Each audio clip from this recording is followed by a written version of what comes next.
D'Antoni said something interesting about guarding KD in the sense of he's one of the greatest players of all time. In the third quarter is really where he showcased that most. 15 points, where it seemed as if the game was in flux and the Warriors took control.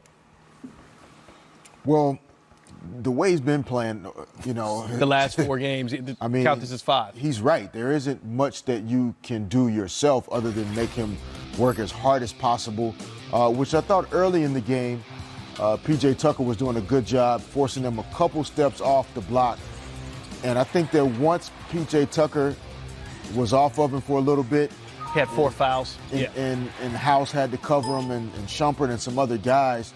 I thought that's when KD was able to start to find some rhythm in this game. And it didn't surprise me that it took him a while to figure out the chess moves. When you have a 36-hour turnaround from one series to another, everything's different. How people are defending you, their length, their angles. And I think once he figured out the equation, it was the Kevin Durant we've seen over the last couple of weeks. Yeah, I think you touched on it while we was watching the game. Was they're trying to be as physical as possible with him early. So when he's catching the ball, he's forced to catch the basketball with his back to the defender. But you said, look, breathe, take your time, face him up. You're 7 foot with a ratchet, meaning that you can score on your face-up game with anybody, or you can be in a triple threat, go by, blow by anyone, and see the layers of defense that's coming at you, that's trying to attack you. And he just started isolating and shooting right over the top of the defenders. So when you look at what KD was able to do in this particular game, as, you know, Steph struggled to shoot the ball a bit, it did feel like the game revolved around Kevin Durant. So going forward, if you're the Rockets and you have to pick your poison, I mean, who will you try to stop first? I mean, you're going to try to stop Kevin Durant. Try. You know what I mean? That's the operative word. Yeah, you're going to try, you know. But, look, he's able to exploit a matchup every night. And I think for a long time, he's just plugged himself seamlessly into the offense. But now he's like, look, I'm going to be the guy, and we're going to make all the defensive strategies adjust to what I'm doing. And then Steph and those guys are, you know, comfortable enough to just let him be the best possible version of himself and play off of him. Here's Kevin Durant right now with Allie LaForce. So since Kevin Durant said, you know who I am, right? He's averaging over 40 a game and shooting 54% from the floor. So it seems as if he's a guy on a mission out to prove that these 2 finals that they won, they're not a fluke. And this series, it seems like he's taking it personal as well. Yeah, KD is not that little piece of parsley that you get on your plate. Sometimes you order and it's like the little side dressing thing with the main meal. Is it? Oh, he's a porterhouse. Yeah, no, he's the main dish. Like he's that good, and it takes a while to develop a comfort level. We were just talking within a team and understanding the personalities, the egos, and allowing each other room to be great and evolve within that. And the Warriors have continued to find that sweet spot week in and week out, month to month, series to series.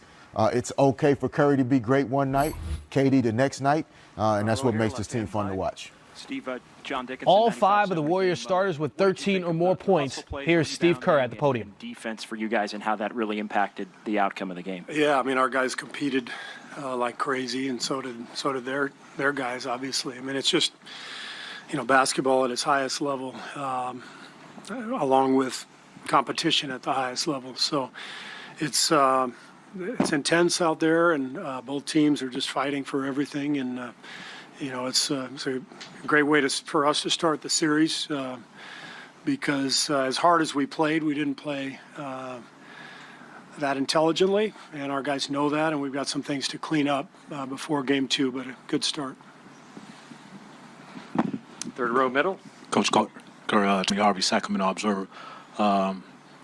Well, Houston, 4 of their starters have 36 or more minutes, but your players, 34 or more minutes, and with Kevin playing 43. Were you prepared for a game like this after, the turnover from Friday night?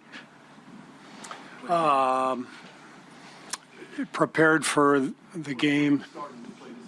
Prepared for our starters to play this many minutes. Yeah, you know, this is it's the playoffs. We try to pace our guys all season, but you get to the playoffs, you got to do what you got to do, and so I know we ran Kevin and Clay extra minutes. We gave them 5-6 minutes more than we usually do, but that's what you got to do. You got to play your best players and see what happens, and they can get rest for the next 48 hours.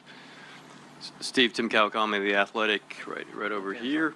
When did you know for sure Clay could go? And I guess you didn't have any minutes restriction if he's playing 40 minutes. Was there any sense that, okay, you might have to back off a little? And when did you know you didn't have to? So Rick called me last night and said Clay had made improvement yesterday evening, and then he told me he was going to come in and warm up today. And after the warm-up, Rick said he's good to go. I said, is there a minutes restriction? And Rick said, we'll just see how it goes during the game. So obviously Clay did fine, and in terms of the ankle. And I think you guys know just how competitive and how tough he is. He plays through everything. So hopefully he turns out okay, tonight, tomorrow, and is able to continue to heal before the next game. Steve, Joe Morgan, Sporting News. Harden had 35, but he did it on 9 of 28 shooting. Can you just talk about what you saw defensively from you guys on him? Well, I thought our guys did a great job. He's so hard to guard with that step back, with his ability to get to the rim. So you just have to do your best and try not to foul him. He got 14 free throws, but I couldn't be more happy with the effort, the focus. It's a five-man game when you're guarding James. It's not about just the one guy who's on him. The other four guys have to be in the right spots to help. And I thought our defense was excellent tonight. What hurt our defense was our turnovers. That stretch at the end of the second quarter, we had a 10-point lead, and then we go in at halftime tied because we had 13 turnovers. There's no defense for transition shots off of turnovers, so that's what we've got to clean up. But other than that, we made them fight for every open look. Hi, Steve. Janie McCauley from AP. Draymond came up with several timely offensive rebounds. How much did his energy on both ends really kind of set a tone for you guys? Yeah, Draymond was fantastic. That's the last two games. That's the guy he is. The emotion, the passion, the competitive desire, the brain. One of the smartest defenders I've ever seen. So Draymond was a huge instrumental part of the win, no doubt. Hey, Steve. Phil Barber, Santa Rosa Press, Democrat. What went into the decision to start Iguodala, and did part of it have to do with changing up Clay's assignments at all because of the ankle? No, the decision to start Andre is just based on playing against Houston. You've got two of the best one-on-one and pick-and-roll players in the world in James and Chris, and Andre is one of the best defenders in the world. So, that's our best lineup. We decided to start it just so we could have Andre out there defensively, and we'll probably do it again next game. Coach Brian Bearfield, KYK Sports. You played with some of the best and against some of the best. Have you ever seen anybody have a great 4-game stretch like Kevin is having? There's this guy named Michael something. Can't remember his last name. But no, Kevin's run these last couple weeks, it's just been off the charts. I've said it a few times this week. I mean, he's the most skilled basketball player on earth. He's one of the most skilled basketball players to ever play the game. There's never been anybody like him. 6'11", handles ball, shoots threes, passes, defends. He's just an unbelievable talent. And I think after we lost game 2 to the Clippers, I think he just felt like he just had to turn it up and lift us up another level, and that's exactly what he's done. Third row, right-hand side. Steve, Connor Letourneau, San Francisco Chronicle. Kind of building off that, the bulk of Durant's points came when it seemed like you guys really needed him in the third and fourth quarters. What can you say at this point about his awareness of giving you guys exactly what you need when you need it? Well, he's been around for a long time, and when you play in the playoffs, the shots get tougher and tougher. Regular season, it's almost two different games, because everybody's prepared for everything. So it's just much harder to get a shot. So Kevin can get his own shot anytime he wants. It's what makes him so impossible to guard. So he understands what we need from him, and he's been delivering, game after game. Stand back left-hand side. Coach Logan Murdoch, NBC Sports Bay Area. You talked about Harden's free throws. He had 14. Do you think that when you go into a game, do you see it as inevitable that he will get to the line at a certain amount of time, or do you kind of want to get that down to a certain number as attempts? It's going to be tough to keep him way down, but I think when we watch the tape, we'll see some plays where we reached, and you have to be very disciplined. He's so clever, creating fouls, creating contact, and you have to be able to play, without putting your hand in the cookie jar. And so we did that a few times, but he's so good, he's going to get fouled, and he's going to get to the line no matter what you do. CJ Peterson, San Francisco Examiners. Steve, seems like every one of these postseason games, Steph has been in foul trouble. For one, how hard does that make your job as a coach as far as your rotations go? And two, how do you fix that problem and kind of, get him out of that habit of, reaching and getting those fouls? Well, when we were in L.A. and he picked up his fourth foul, I asked him, I said, Steph, where's your mom?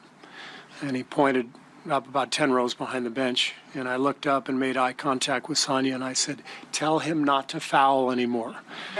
So if his mom can't get through to him, I'm definitely not going to get through to him. So I'm going to maybe try Dell this time. Try Dad. Front row center. Steve, Mark Medina, Bay Area News Group. What was it like just handling a game where there's the constant stoppage of play with calls and, both teams are disputing the nature of them? It didn't seem any different to me than any other game. I mean, it's high level competitive stuff. You just keep going no matter what happens. And I didn't think it was. I didn't think of any stoppages in play. I just think that's how the game goes. Last one, right-hand side, about the 6th row back. Colin Ward-Henninger, CBS Sports. You talked about the familiarity between these two teams. It seemed like, at least in the first half, the game was a little choppy, a little hard to get going on both sides. Did you see that, and do you think that the familiarity had anything to do with it? Yeah, we've faced these guys 3 of the last 4 years in the playoffs. Obviously, last year, a 7-game series, 4 more regular season games. So both teams know each other well. So it's going to be tough to surprise anybody with the strategy.